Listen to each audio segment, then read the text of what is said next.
So, over spring break, my mom got us tickets to see Raya and the Last Dragon. I know there's like the coronavirus and all, but there was social distancing and masks, and there were like 12 people total in theater, so I think it was fine. Plus, we were not spending $34.99 on a movie that only I wanted to see on a tiny little computer screen. You know what? Props to Disney for not showing any spoilers for the movie in the trailers. Even with seeing lots of promos, I went into this movie pretty blind. It looked cool, it sounded cool, and it seemed cool. I was already impressed with the insane details in the backgrounds and the massive story it looked like it was telling. So I went to the theater after catching a Psyduck in Pokemon Go, like any expert would, and I was kind of disappointed. So in this review, I'll be talking about each individual element of the movie before wrapping things up with the final opinion. Also spoilers if you haven't seen the movie and want to experience it all for yourself, then in my opinion, you should wait a couple months until it's free on Disney Plus, or buy it and watch it now if you want. So this is your final warning. Spoilers in 3, 2, 1. Blast off. So this movie bit off a bit more than it could chew, if you get what I mean. It introduced so many characters in so little time, with little to no development for most of them, but I'll get to that later with the pacing. The movie begins with a really long flashback to Raya, as a 12-year-old going through the cool-looking temple in the trailers, facing off against Zuko, her dad, and passing his test, and that makes her an official protector of the Dragon Gem, which is this thing. Then her dad invites the other tribes to come together and have lunch and become one unified country again. This doesn't really go well, as Namari, another 12-year-old, tricks Raya into leading her to the Dragon Gem, and then all the tribes steal a part of the gem and run off. Also, these ghost-type Grimers show up and turn people into stone, and the only thing that can stop them is the Dragon Gem pieces that everyone ran off with. Cut to 6 years later, and Raya encounters the My Little Pony dragon that for some reason Kira likes. I don't know what it is about Sisu, but I think she's just kind of like annoying. Like, she should not be making jokes about modern day school projects. I don't know. I don't like the dragon. I kind of like the animation on the dragon, but I don't like the dragon. Anyway, so they immediately get one of the 5 parts of the gem.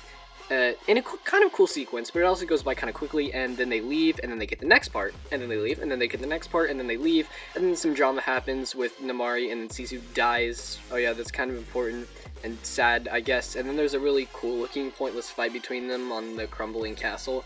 And then they all come together, and then they waste 10 minutes before using more than one brain cell, and figure out that, wait, we have all the gem pieces. Maybe we should put them together to recreate the Dragon Gem, which could save everyone without having to get everyone to safety. And then, I guess we're being turned into stone because we waited too long to do that, and now we have to leave it up to the edgy girl. Maybe there's something I'm not getting here with this story, but it just seems like they wasted so much time when they could have just put the gem together right when, Namari was there. So overall, I feel like the main story is kind of all over the place. I think they could have smoothed up some plot points with Namari and the flashback. Maybe like the Super Carlin Brothers, a cool channel. They suggested, they said that they could have used the flashback to establish Raya and Namari as friends, and then 6 years later, Namari could have betrayed Raya. That way there's more build-up of the betrayal than about 30 minutes. Also, I feel like there are way too many towns and characters. They look cool, but there's too many of them, They could have had 3 places instead of 5, one for Raya, one for Namari, and one for the Shrimp Boy, because he's funny, I like him. The baby and the axe guy were not necessary. They serve the same narrative purpose as the Shrimp Boy. Also, babies doing unexpected things are not funny anymore. Please stop. There being 3 places instead of 5 would have also really helped to flesh out the locations and the main characters, You wouldn't have to get rid of the baby and the axe guy entirely, but you could make them side characters or something. So overall, bad pacing and too much stuff. It would have worked better as a Disney Plus series in my opinion, and it seems like a lot of other people share that sentiment. Kira thinks it could have needed a sequel instead, which is an interesting idea. Also, it was weird how everyone just decided to politically unite again after the main characters saved the day. You're telling me all of the chiefs and rulers decided to do the one thing that they were opposed to for centuries because they fixed the temporary problem that started 6 years ago. I don't think it's as bad as some of the other stuff, so I don't really have too much of a problem with it. So that's a lot of stuff I didn't like about the story. But hey, there's still a lot of stuff I did like. The Droon are pretty cool. The Sisu side plot in Talon was pretty funny. Sisu's imaginary plan was also pretty entertaining. Anyway, moving on to the characters. So I guess we should start off with the main character, Raya. Raya was okay. She was a pretty good protagonist with, flaws and motivation and stuff. I kind of ironically had the least to talk about the main character. And then Sisu, the dragon, she's bearable most of the time, I guess. Most of her comedy is pretty funny, but when it falls flat, it really falls flat. She was alright as a main character, but I wish we got to see more of her interactions with the other dragons instead of, just talking about them and their lore over the course of like 10 seconds right before we cut to the next tribe.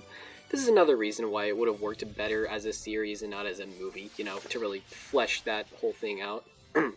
Next up, Namari, this lady, she was actually pretty entertaining. I don't know what to tell you if you didn't see her being one of the good guys coming, but she did her job as the edgy Zuko Peridot character pretty well. It did feel like her portrayal was pretty rushed, though, at the first part of the movie, like I said earlier, and what Super Carlin Brothers said, that they should have had her betray her after the flashback. But then that would have taken away from this powerful moment right here. I love you, my Tutra.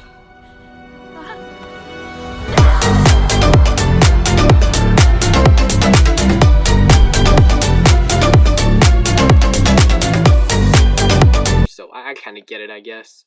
And then Boone, the shrimp boy, like good old Shafrillis Productions said, he's the best character in the entire movie, for the 2 minutes that he had actual lines. So you should keep him and then get rid of the baby and the axe guy. The baby, Noi, she was annoying, and she didn't really serve an interesting purpose rather than being the boss baby of this movie. And then Tong, then that's the name of the axe guy. Tong was slightly better than Noi, but we spent like 3 seconds in Spine in his home village before leaving, except for that one fight between Raya and Namari, which I actually liked. That was pretty good. Now that I think about it, the sword fights are probably the best choreographed and animated parts in the entire movie, in my opinion. I would actually like to take back what I said earlier about the castle fight being pointless, because they don't really need a plot reason to fight at that point. They're just, like, really mad at each other. Plus, there's the meta commentary on climate change that Super Carlin Brothers geniusly thought of. So, that might be my favorite scene in the entire movie now, or at least one of them. I'm referencing Super Carlin Brothers so much that you should probably just check out their review after watching mine. They're a great channel and so much fun to watch. Oh wait, sorry, I was supposed to be talking about Tong. Yeah, he loses his loved ones. I guess that's his whole thing. But so does Da Baby, and also so does the Shrimp Boy. Which is why I'm saying you could just delete 2 of them, and the story would pretty much be the same. Now on to the other parts of the movie. So as for the other stuff, the animation and the music, I guess this is where I'm supposed to talk about that. The animation is really good. I love the environments, even if we only got to spend about 3 seconds in each tribe. Like, how can't we explore more of this cool city? Or why can't we see more of this little settlement here? Or why can't we learn more about Fang politics? Okay, you know what? We have the Star Wars prequels for a reason. Perhaps I treated you too harshly. The music was fine. I couldn't really remember a single track from the movie after I got home, but I guess none of it was bad, so good job. C tier.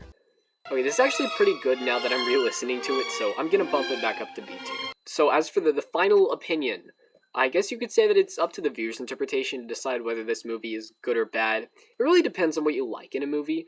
And who knows, maybe you care less about fleshing each piece of the story out than I do. Maybe you do think they're all fleshed out enough, and I'm just rambling. I'd love to hear your thoughts on the movie too. Feel free to comment in the comment section down below. Overall, even though you can't really assign a number to art, I'd give this one a 7 out of 10. I kind of expected more from it, but it's still a pretty good movie, I guess.